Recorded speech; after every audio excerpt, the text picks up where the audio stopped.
Hello, listeners. Been wondering how you can help the show? Probably not. But here are 5 things you can do. 1. Subscribe. Support the show by clicking the subscription link in the show notes. 2. Review on iTunes, on our website, www.afraidofnothingpodcast.com, or on whatever app you listen to. 3. Donate. When you go to our website, click the cute coffee cup icon, or in the show notes, click the subscription link. 4. Share. Sharing really is caring. Tell your friends and even your enemies to check out the show. 5. Watch. Wait a minute, it's a podcast, not a movie. Actually, it's both. Check the show notes to find out where to watch the documentary. You can also rent it on Prime Video. That's it. Oh, one last thing. Enjoy this episode.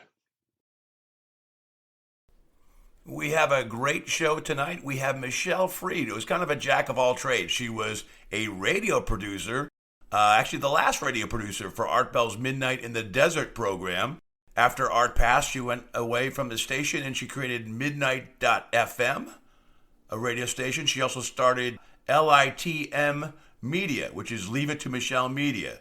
She's a hypnotherapist, a controlled remote viewing coach, just a lot of great stories and capabilities which you'll want to hear about. So really hope you do check that out. Please also visit www.afraidofnothingpodcast.com and click on that cute little coffee icon. I'm currently in a job transition phase looking for new work, and as I do that, if there's any little emotional or small support of buying me a coffee, that's always well appreciated. So thank you so much and enjoy the show.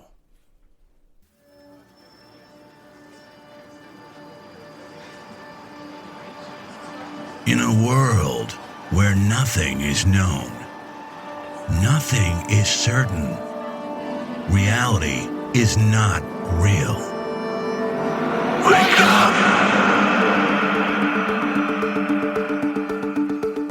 Be afraid of nothing. I'm Bob Heskey. Robert. The host with the ghost. This is my podcast, based on my paranormal documentary, Afraid of Nothing. Each episode, we talk to people who see life and the afterlife through a different lens. Join me. Who is this large man?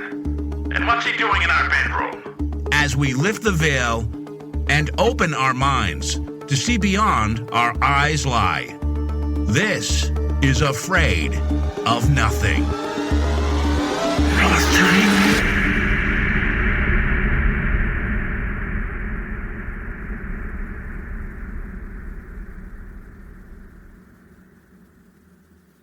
Michelle Freed is a graduate of the Alternative Practitioner Academy and received certification from the National Guild of Hypnotism. She completed the beginning, intermediate, and advanced training programs through the International School of Clairvoyance, where she learned to integrate her intuitive gifts with her hypnosis skills. Michelle is a talented remote viewer and remote viewing instructor. Fully certified in all forms of controlled remote viewing, she completed the beginning to advanced training programs through Right Hemisphere, Intuitive Specialist, APP, and received additional training from Joe McMonigal. Michelle is a member of IRVA, International Remote Viewing Association, and along with her co-researcher, received the Wacollier Prize in 2017.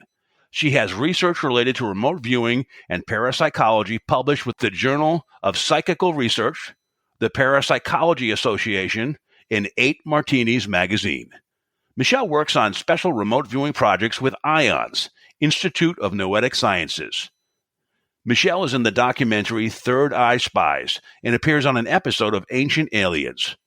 Michelle is the former producer for Art Bell's show, Midnight in the Desert, and currently co-owner of the Midnight.fm network and producer for the Midnight Society radio show with Tim Weisberg, a former guest on this show.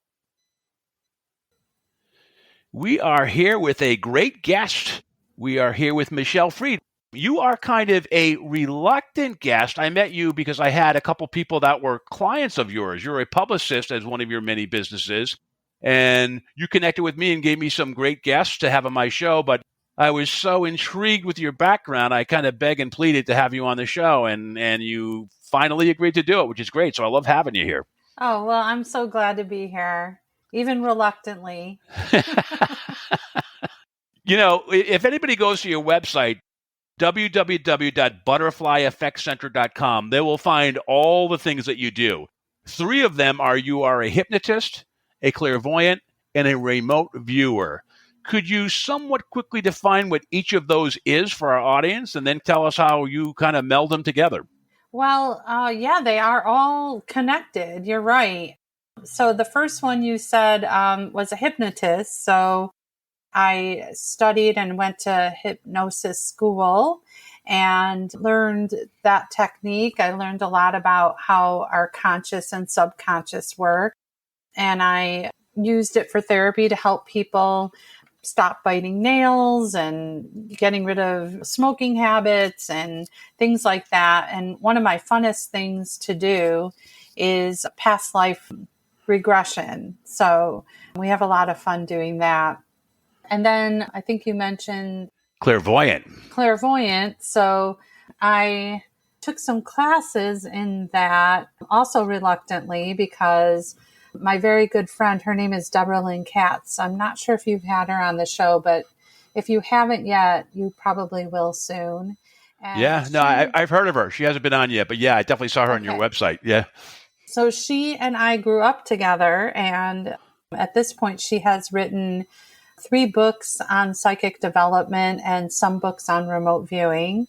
And she asked me to come to her class, and I was one of those people that I'm like, well, you have to be born with it or something like that. And she's like, no, you're really intuitive. Everybody has it. And she convinced me. And I guess I would call myself a skeptical believer because I kind of like the science behind things and how they work and why they work.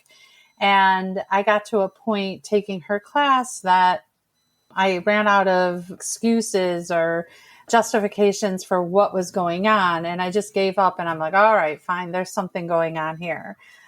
So that was really neat experience. And then the last one is remote viewing. And this was something that she kind of gave us a little taste of in the class. And I happened to gravitate towards it and be good at it and ended up being trained by a lot of the ex-military guys and have worked on special projects and have done peer-reviewed research. We did a lot of experiments because, like I said, I'm a skeptical believer, so I like the science behind it. So we had some of our work published in scientific journals. So, yeah, and they're all very, very much connected. And did it kind of happen in that cadence? You had interest in hypnosis, you did that, then your friend said, hey, come on, you've got good instincts, so try my clairvoyance, and then remote viewing came last? Yeah, pretty much, yeah. I would think with all these 3 things, you're very self-aware, and humans are self-aware too, all to a certain extent, but do you think self-awareness is a blessing or a curse? Because on the blessing side, we're aware of all the things around us. On the curse, we're aware of our own mortality. What's your thought about that? Well, I think that self-awareness, just as being a human being, I have kids, and one of the things that I find important to teach them is to be self-aware and take responsibility for your actions. And I think that knowing that there's more to us than just this is really hopeful. And, you know, even when you get into this kind of idea and we start talking about consciousness and manifestations, which I call magic in my house. My kids think I'm a fairy and I can make magic happen. But I think we can all do that. And it all comes with being self-aware and responsible for your place in the world. No, that's great. I want to talk about being self-aware, hypnosis, clairvoyant, remote viewing, all kind of tie into that. Before I go into that, you have that one interesting trivia thing about you. You were the last producer for the Art Bell Midnight in the Desert show, and you're kind of a go-getter. And your story about how you got that gig and how you met him, and then how you got this thick rolodex of all your contacts began there. Can you tell us that story and how you reached out to him and got the job? Sure. Sure. So I was going through a divorce and I had been a at-home mom. And although I had a background in marketing and theater, I just really didn't know what I was going to do. So I was in the process of learning hypnosis and psychic development and, of course, remote viewing, and met a lot of people. And so I decided to call up different radio stations and see if I can get my friends who have books on the show. So I was really good at writing pitches, and I thought, hey, this Art Bell, like, why not? Go big or go home. And so I think I wrote that in the subject line. I think I wrote go big or go home. I have to look. And the producer called and they did like a pre-interview asking more questions about the guy I was pitching. And we talked for, I think, an hour. And the producer said, we'll get back to you. Well, time kept passing. I think it was like a month. And I got a phone call from Heather Wade, who was kind of filling in for Art while he was ill. And she called up and she apologized for delaying and getting back, and that she loved the guy I was pitching. And she was so sorry that she lost her producer. And I don't know, something came over me and I just said, hire me. I mean, I didn't even stutter. I just went, hire me. Wow. Because I was thinking, this is pretty much what I'm doing, like on the other end. It makes sense that I would be able to just jump into it. And she's like, well, she was speechless. And I mean, a radio host that's speechless. Yeah. So she's like, well, okay, let's see how you do. So in 2 days, I booked 2 weeks worth of guests for her. And Art told her, you better hire her right now and don't lose her. And so that's kind of how I got the job there. And then I worked there for 3 or 4 years, I think, until he passed away. So How did you have confidence in what guests to book for those first couple of weeks? See, I do this podcast and it's just my taste. I'm like, okay, this is interesting.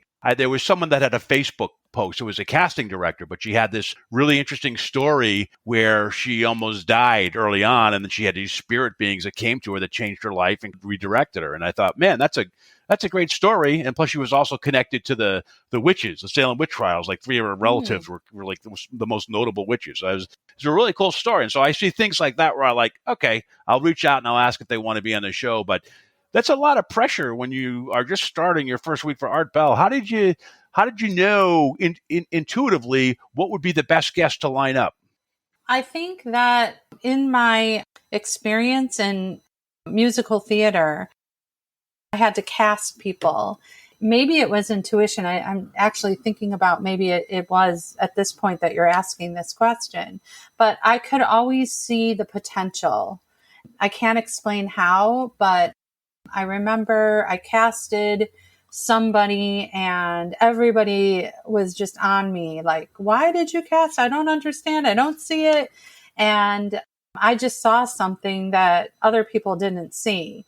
And then after, we had rehearsals, after the show was on, then everybody came to me understanding, that was perfect. There's nobody else better. And so I think I have a knack for just finding talent. The other thing, I have to give Art credit because he would also help me or gave me advice about like where to find them. He would say, go to small towns and small newspapers. And sometimes there's these special interest stories and things like that. So I kind of would look under rocks and just kind of find very unique stories. And I felt like, well, if it was interesting to me, then it would be interesting to other people. And my goal is to keep looking for something different. I don't, I don't like hearing the same stories or the same thing over and over. So I like to find people with a big personality that can tell a good story and be interesting. Is there one interesting thing about Art Bell and the time that you knew him that we might not know that you might share? Is there some trait, is there some pet peeve or anything about him that people might not know that you discovered and thought was kind of endearing or interesting? I'm sure everyone knows, maybe they don't, but he was a stickler for sound. So I became a stickler for sound. We went through like enormous amounts of time training to get the right sound for the show. So he would not even waver in that. That was really important to him. Wow. So to one point where I first started, like probably in my first 3 weeks or something, and something went bad with the sound, and I got a phone call, and I was driving home, and it was like, you blew it. I was like, my skin, I was like, oh my gosh, it was horrible. I had to pull over to catch my breath because I'm like, all I can hear is the echoing sound of you blew it, Yeah. So that killed me. What type of microphone? Was it like a Shure microphone, or do you have like one of those like $700, $800 microphones? Do you have like tons of microphones too, or do you have one favorite one? Well, I never asked what kind of microphone he had. I never saw him, and I never met him in person. You're like me. Yeah. I never meet so many people that I talk to in person. It's like I talk to them and we're friendly on Facebook and stuff, but I've never had lunch or anything with them. Right. Yeah. It's crazy. But this time it's very common for people to never meet in person. Yeah. And I love the idea that we are connecting from far distances. And, I love that. But there is something different about being in person with somebody. Yeah. I'm a work from home guy after 3 years of, the COVID situation for marketing. So I know. So after the Art Bell show, then Dave Schrader took that over. You worked there for a little bit. And then when the show was sold, I think around 2020, you and Tim Weisberg started Midnight.fm. Just want to tell us a little bit about that network. I think it's a subscription service. Sure. So what happened was, it was April 1st, and when the sale was going through, these new people were coming, and they wanted to turn the network, the Dark Matter digital network, into a conspiracy, kind of like an Alex Jones type, network. And I told the producer at the time that I just didn't think that was a good idea because I knew our listeners and that he would lose a lot. And he felt very confident that he wouldn't. So we were moving forward, and then I don't know what happened, but just on a Friday, I think it was April 1st, it must have been on a Friday, Tim and I were both canned. And then we put a dream team together, and over the weekend, we just put together this new network, Midnight.fm. Over the weekend. That's how fast we did it. Great. I grabbed all the guests that I had booked because I felt like I don't think they wanted any of those people anyway because they were not conspiracy people. And we just transferred them over to the new show. So we were booked for a month. And then we just carried on like nothing ever happened. And I don't think that network is even happening at this point. So unfortunately, it's kind of sad to me, but we feel like we have that kind of, not the legacy of Art Bell, but we kind of keep that same format to honor him. Yeah, no, he's, one of a kind. He's the guy, he's been gone for a while and people still listen to his 3-hour shows for reruns. It's crazy. Yeah. I'm going to get into remote viewing quickly, but first on Hypnosis. One of my favorite movies of all time is Stir of Echoes. Have you ever seen that with Kevin Bacon? No. Oh, you need to watch that. There's a great Stir of Echoes. It's 1999, but they're at this house, and he's a very skeptic. He gets hypnotized by his sister-in-law or someone. And there's this really cool scene of what it's like to be hypnotized. I was going to ask you about that, but definitely check out that film. Okay. Tell me afterwards what you think of how accurate and how crazy, because he's being hypnotized. He's a skeptic. And next thing you know, he's kind of in this theater and he's by himself and she's leading him through this stuff.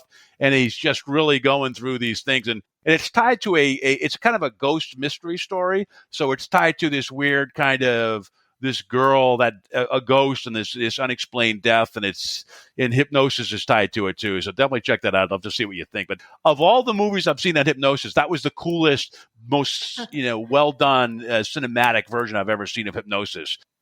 With Hypnosis, I've seen on your website, you do a lot of different things. You certainly help people with weight management or to stop smoking or maybe even any fears they have. But you've also dealt with people maybe with abductee experiences or past life regressions. Do you mind just sharing, if you can, one or two really kind of crazy hypnosis experience that you had that you went down a rabbit hole and you were surprised where you went? One thing that comes to mind is it was in the span, I think of a year. There were 3 totally different, nobody knew each other, 3 different clients that I had.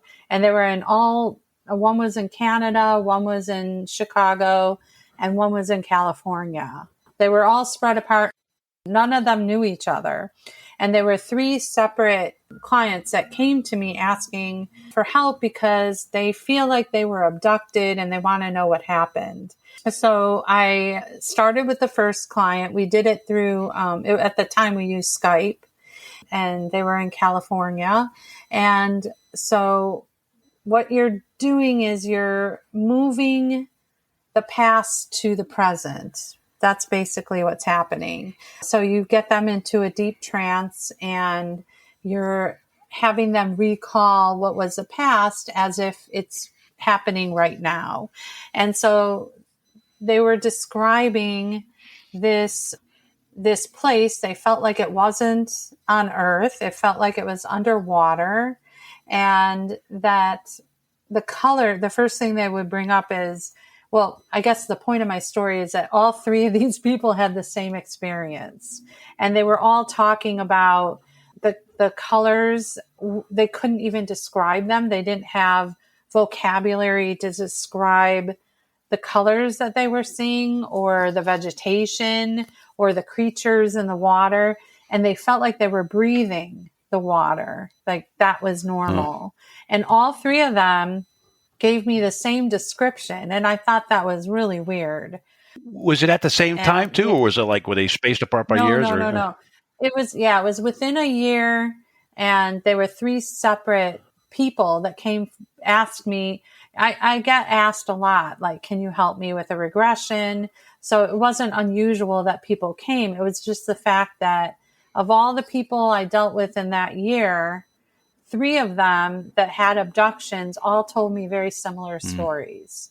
So that was weird. I was just like, what is going on? Yeah, what's the water thing? It's like almost like a canal thing. Like we all start off as like fish, right? Where you're like, and then we learn to breathe when we come out of the body and out of the canal. But what was the connection of them breathing water? Did you get anything out of that? My impression, or it kind of felt like they were aliens, like maybe at one of their lifetimes, they were an alien or something. I'm not sure. And I had brought this up on another show and got a whole bunch of people contacting me that they had similar experiences. So it's kind of opened up this crazy door where this is not uncommon. I find it completely fascinating. I feel like I really should remote view it, which I haven't thought to do that, but I should give my students a target and see what they come up with. Yeah. I mean, and what are your thoughts on aliens? Like I just talked to one of your clients, Nathaniel Gillis, who's demonology, right? And he's connection to alien abductions and all that stuff we talked about in our last show. Do you think aliens are interdimensional beings? Do you think there's really hidden agenda on them that's not too good for humans and our souls? Or what's your thought about aliens? Like I said, I'm a skeptical believer. I haven't really seen it, but I lean towards the vastness of space and the universe. And I know that we are not alone here. And there could, just anything goes. There could be advanced beings that can travel. I mean, it's not that far off in science that you can travel faster than the speed of light. And why not? We look at quantum physics and we know that, electrons and protons, all these things can move So there is a possibility that this can happen. There could be other species that have maybe some kind of flying saucer or something that they could travel somehow. They figured out how to travel or something like that. I think it's possible. And we have remote viewed and we did get some interesting information. I lean towards yeah, but I don't know. Yeah. And, good segue to remote viewing. Remote viewing is one of those crazy, it's like the ultimate time machine, right? You can go in the past, the present, or the future. Is that accurate? Yes. Yep. So like with hypnosis, you go to the past and you bring it up to the future, but remote viewing, you can be anywhere. Mm-hmm. Can you go back in the past and see someone who's no longer living? So say if my mom passed like 10 years ago, could I go back 20 years ago and see her as if she's alive? Or would that just be like residual energy, a memory, or whatever? So how remote viewing works is there's a set protocol. There's a little confusion with remote viewing because there are people that are psychic and they can remote view. They just kind of in their mind go to a location and describe what's going on there. In what we do in remote viewing, I would say it's scientifically based because we are blind to the target, and blind means that we have no clue what the target is. We just get a random number and we follow a specific protocol and we tap into our right brain or our subconscious intuition, and we come up with descriptions because the mind gets things confused. You have to balance your left brain and your right brain because your left brain wants everything to make sense. So if I said, if I was describing an apple and we describe it as red, shiny, and round, we don't want to right away assume or draw a conclusion that that's an apple because there's a lot of things in the world that are red, shiny, and round. So when we're doing a session and following this protocol, it kind of breaks things down, and your session, it ends up looking like a bunch of descriptions of things and sketches of things.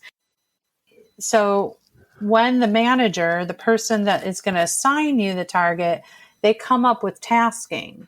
So say the tasking is, I'd describe, whatever your mom's name is on this date, this day in this year.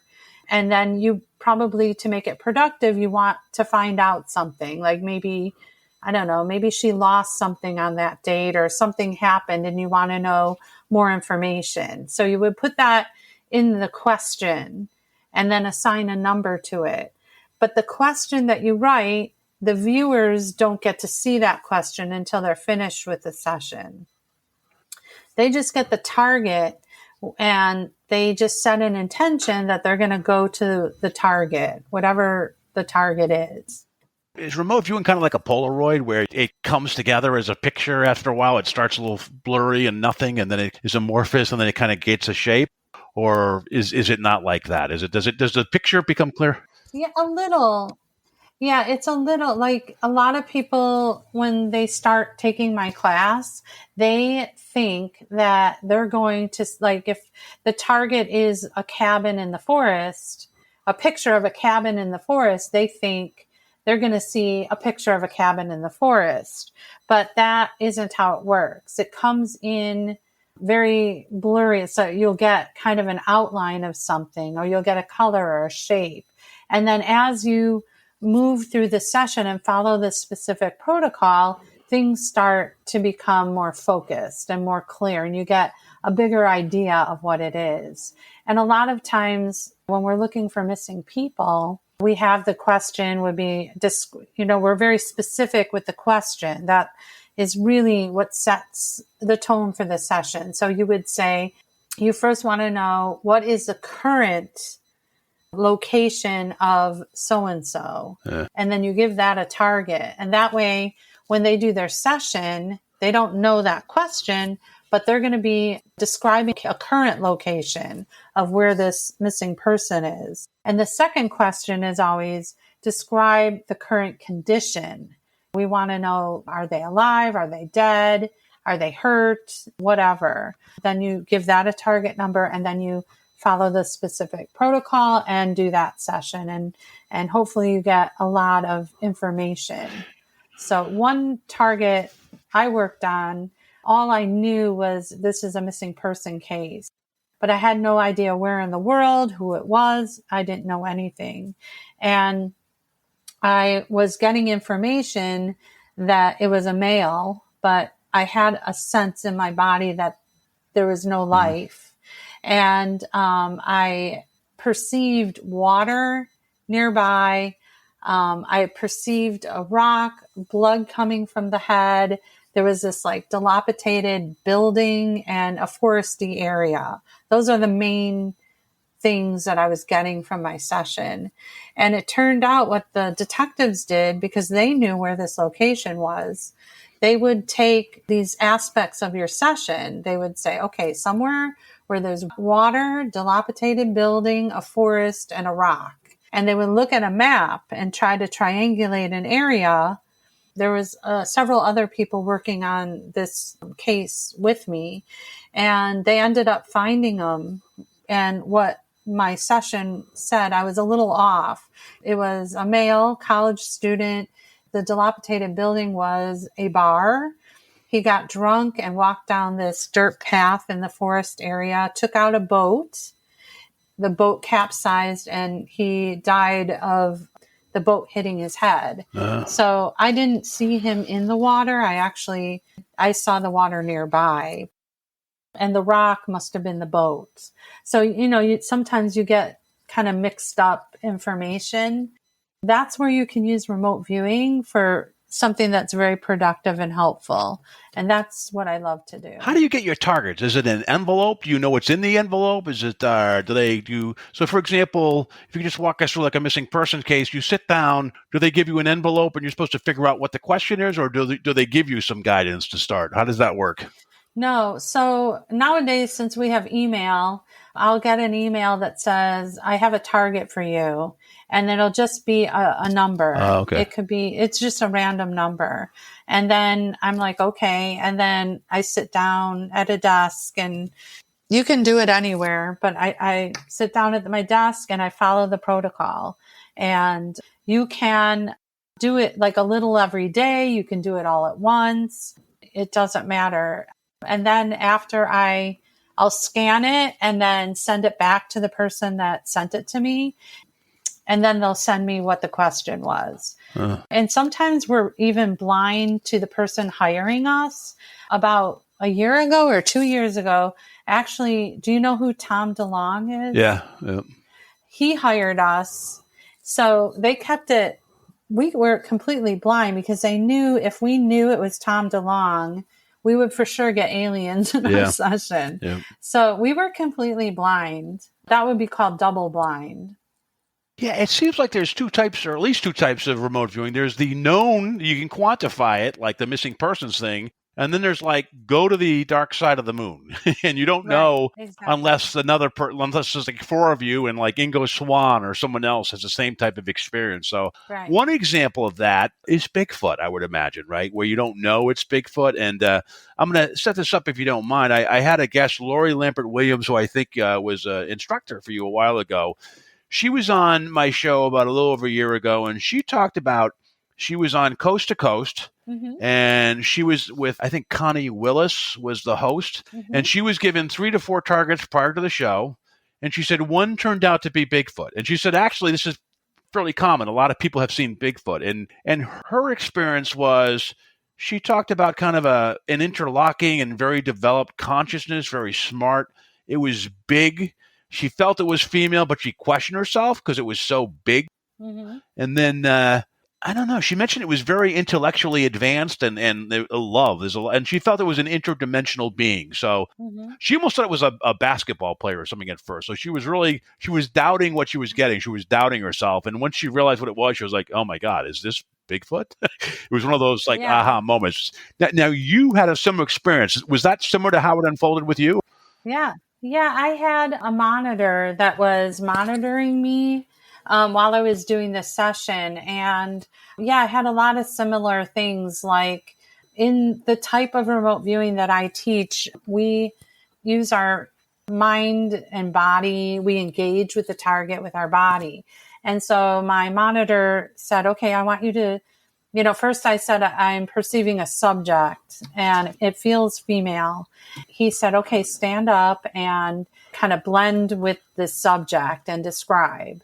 And so I stood up and I was touching my arm and I felt like my arm was like going long.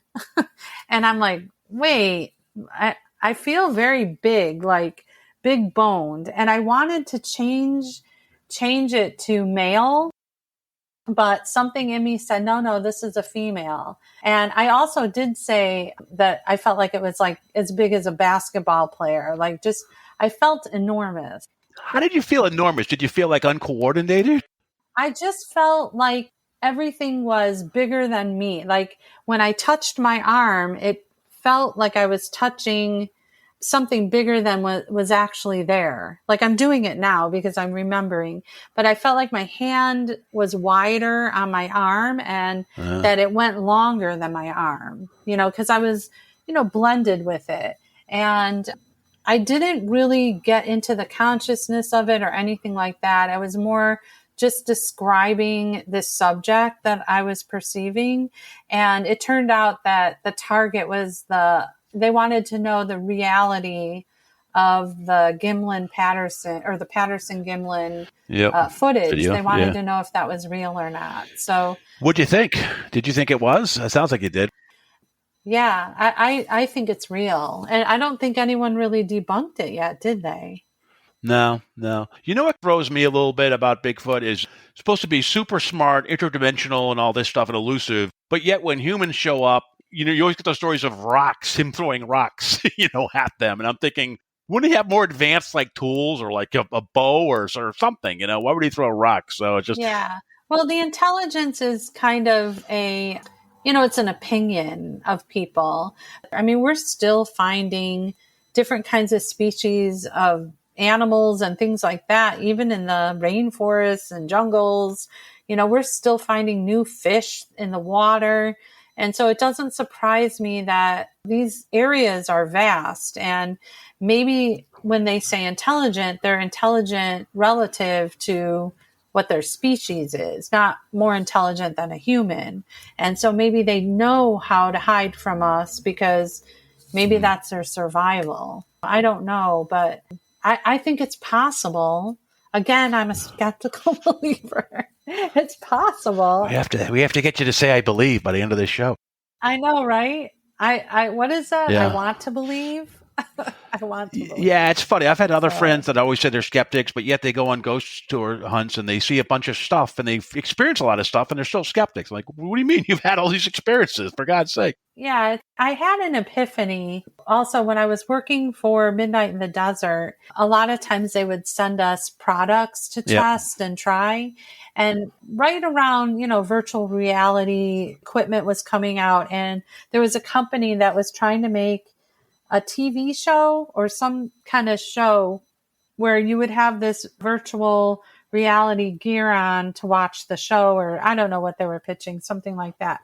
So they sent like a cell phone and then headphones and then things over your eyes. And I tried it and it was paranormal. So the scene was like in a creepy house and there was like music. And so with the headphones, I couldn't really hear anything outside of myself. And with my eyes covered, I couldn't see anything besides what I was looking at. So if you looked up, it really felt like you were looking at the ceiling of the creepy house, or to the right, left, and behind you. It was all there. Yeah. And I had this sense that one of my kids walked into the room when I was wearing this. And it was crazy because I couldn't see who walked in. I just only felt that they walked in.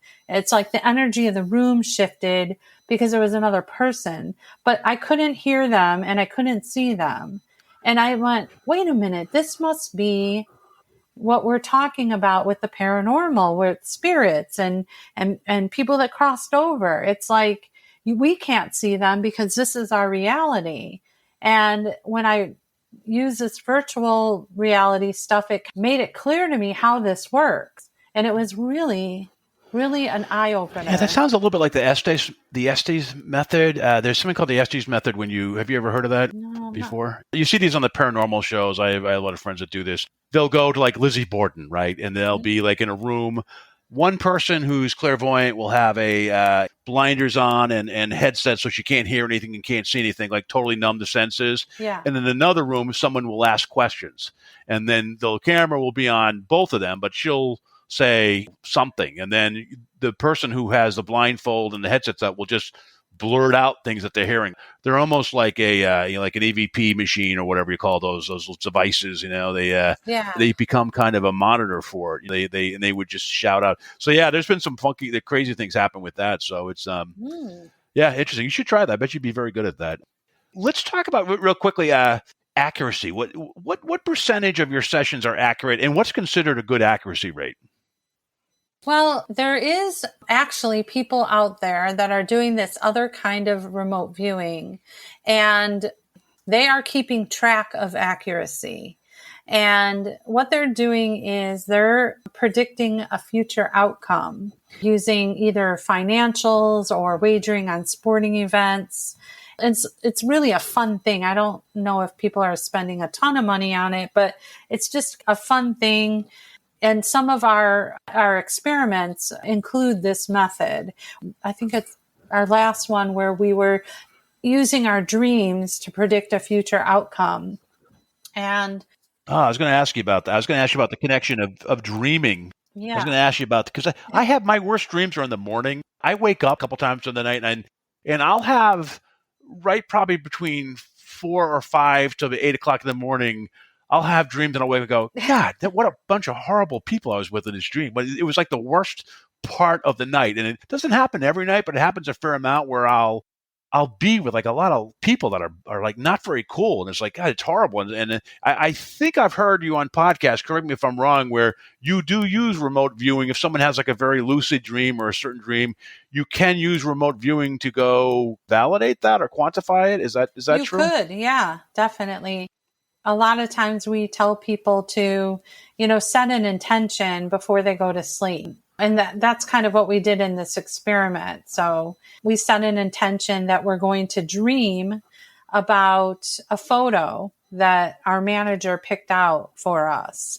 So say it was a baseball game that we were going to be. Yep. So they would assign 2 totally different photos to 2 different teams. So if it was the Cubs and the Cardinals, you would have something dry like the sand for the Cardinals and then something oceany or watery with the Cubs. And then if all of us dream about water or wetness or something like that, then we would make the prediction on whatever team was assigned to the water. So the Cubs. So we would go and look at the over-under, and then we would make a prediction and put money on it.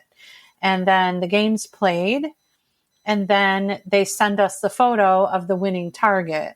And then that closes up the feedback loop. Huh. So we're actually peeking into the future. So when a lot of people tell us, well, if you're so psychic, why can't you win the lottery? Yeah.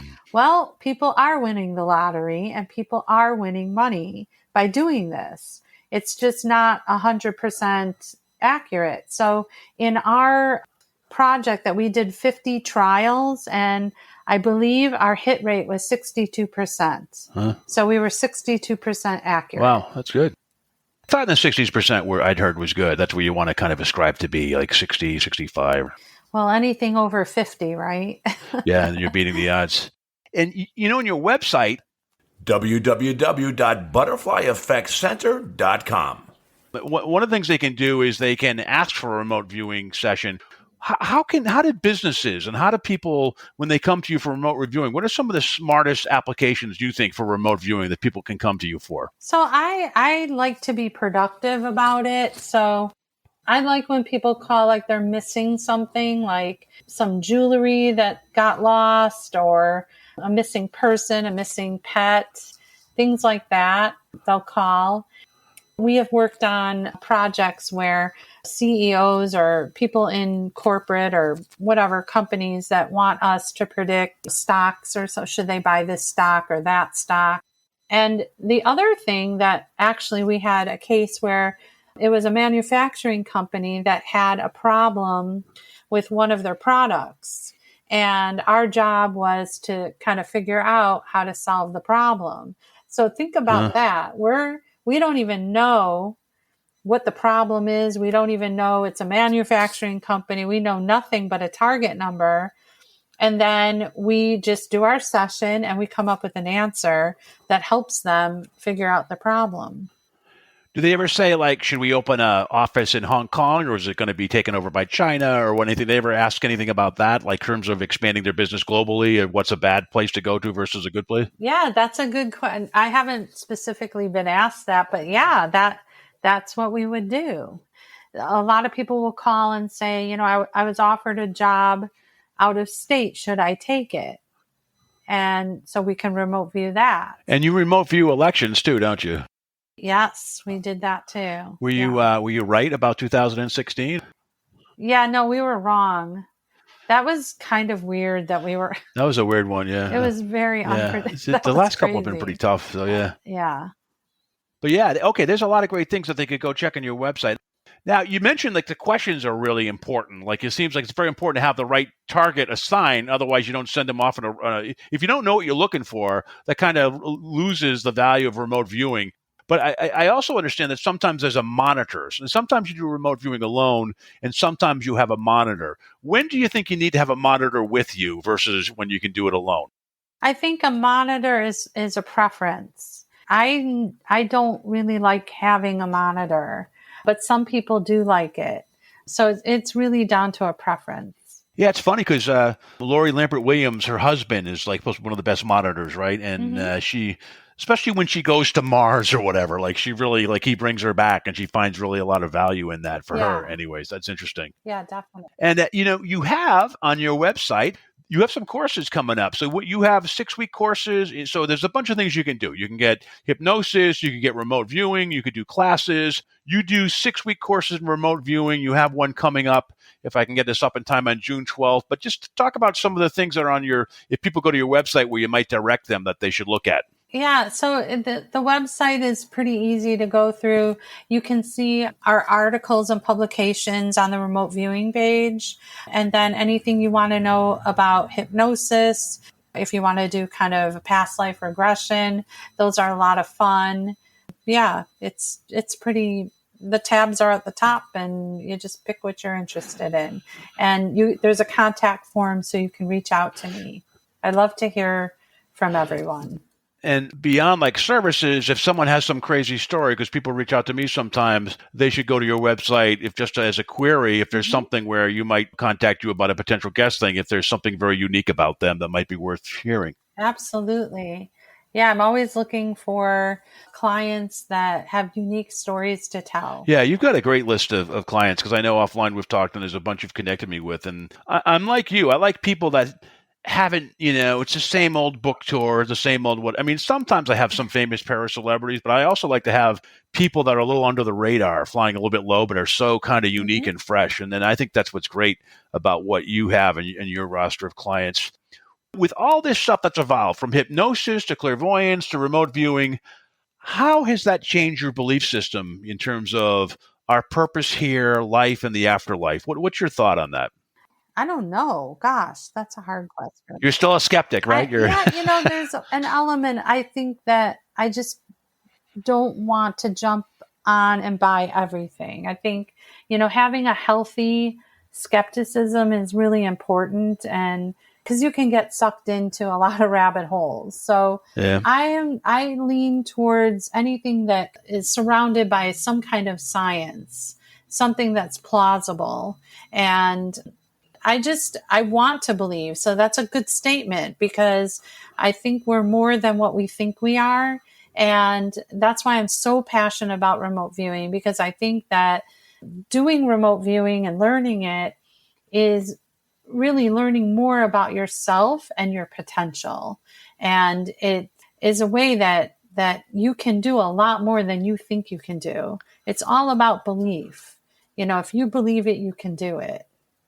I've heard, and I don't know if you have the same thing, there's a lot of remote viewers that go into it where they're atheists and they come out being more spiritual and a belief in the afterlife. Look, around us, I think the toughest thing in life is to find the truth because there's lies all around us, right? It's hard. How do you kind of cut through that and get to the truth of the core of it, right? So, but have you found, either through yourself or with friends or people who have taken the class, if they go in and they're skeptics or naysayers, do they come out of it after taking your 6-week course and feeling a little more spiritual and having their third eye opened a little bit? Absolutely. A lot of people say, oh, I'm not psychic. And then, I mean, my first class, I throw you guys right in. We start doing exercises. In fact, my last class I had, 2 of the students just started crying because they're like, I just didn't know. I mean, this is real. And they were so overwhelmed with emotion that this is real. And I did it. And I just got goosebumps, just like, yeah, because unless you experience this, you just can't understand it. And that's really what they learned. It's like, you have to have the experience. You can listen to all these things. You can think you believe it, but until you do it and experience it, then you don't really know. And it sounds like you do hypnosis and you're clairvoyant, but it sounds like remote viewing is your main love right now. Is that accurate? Mm-hmm. Absolutely. Yeah, for sure. Yeah, that's excellent. Well, Michelle, thank you so much for your time today. I appreciate it. And thank you for the guests that you've been sending to me. I look forward to connecting with you and them more in the future. Fantastic. Thank you for having me.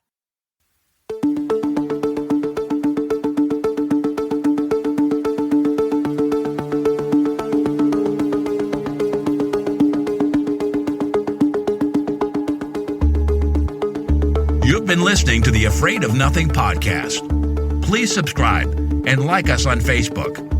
Until next time, stay scared.